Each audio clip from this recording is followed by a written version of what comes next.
Sol Gaviola worked as a medical technologist in the Hospital of Kingston, Ontario.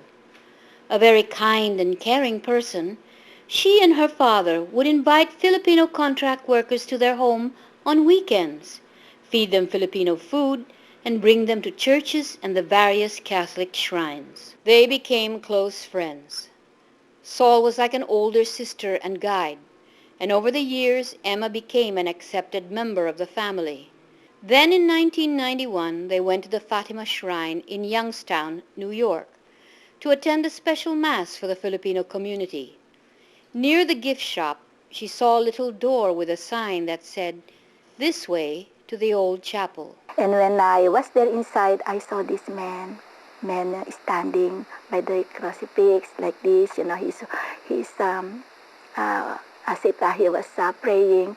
So I was there standing also, and I pray. I said my prayer, and then I went to the pew, and I knelt down. He knelt down on the other side, at the end of the pew, and I was looking on the Blessed Mother, and like I was not praying, but maybe it's my heart who was praying, because I just I cried. Tears was already falling, in my face, and then I was like, I felt something, like there was a little breeze, It was in the chapel was closed, there's no open windows, I felt this small little breeze, coming towards me, and then some, like hand, a warm, gentle hand, touched my face, and I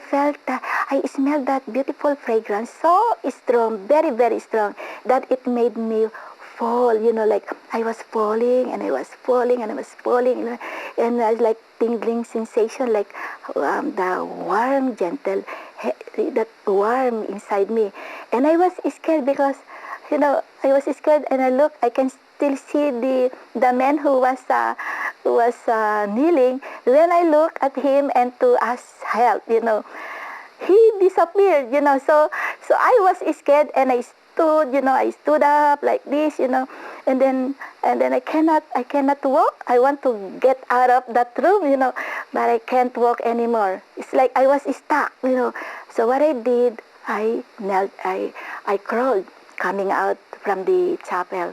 And then my friend was looking for me, and she had been missing for more than an hour. On hindsight, Emma realized that the man beside her in the little chapel was Jesus. This was the turning point, and almost immediately her life began to change. When I came out from the chapel, I became like I was so quiet. That after we had that beautiful procession, when I look on people, I could feel, there's something that I can feel on these people. Like I said, oh my God, I said, I'm so sad for her, she's not feeling good. I said, and then I say something again to the other people. Oh my God, she had a problem on her back. That's what's happening to me? How come?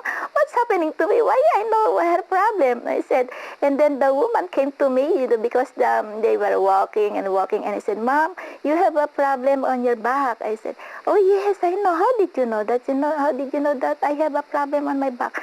And I said, I don't know. I said, I don't know. Fearful and nervous, she began to question what was happening to her. Looking back, it was at this point that it became clear that Saul's friendship had not been an accident of fate. Saul recognized what seemed to be a supernatural dimension to what was happening in Emma's life, and her spirituality and wisdom began to manifest as she took the lead and asked people to come after work and join them in prayer.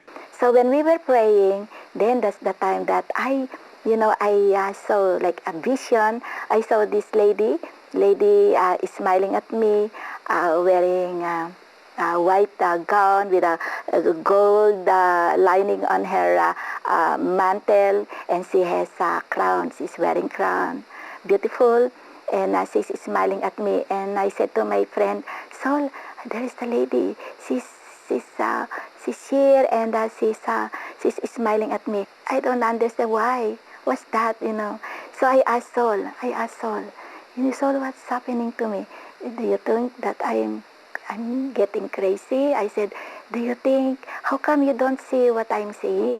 And then every time that we pray, I'm seeing that lady, but in different clothes, Sometimes I see her that she's wearing like a gown colored, green color, but there's so many precious stones, different colors, red, green, blue, around her.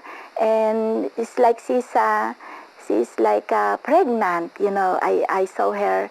And then I saw also a lady who was wearing blue sash.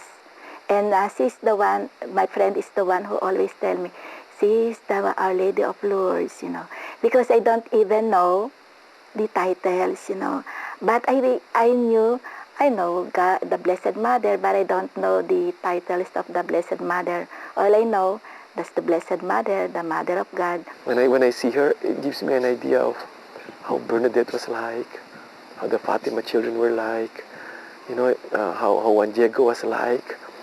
And most of all, it gives me an idea of what are the kinds of people that really attracts God. God, the kind of people that sort of seduces God. God falls in love with these kinds of people. I think the Lord showed me in many ways that this person, Emma, was truly, truly sent to do a mission for the Lord. In the beginning, I just go to the church, but I was a little, I was behind the people. I felt that I was not worthy, to be with them. We studied humility, we read about humility, we read about the simplicity of the saints and so on and so forth. But it's different when you see it incarnated in a person. But in my heart, I always trust, like I don't question, I don't ask, I don't want to ask so much, like because I knew that this is my life, then I have to move on, I have to be strong because my life is my children. I have to be strong to work as nanny, housekeeper, because I have to earn more money and to send it to the Philippines because that's my strength. My strength was my loved ones, my children. She's just not just a holy person, but she's just a down-to-earth, really nice person.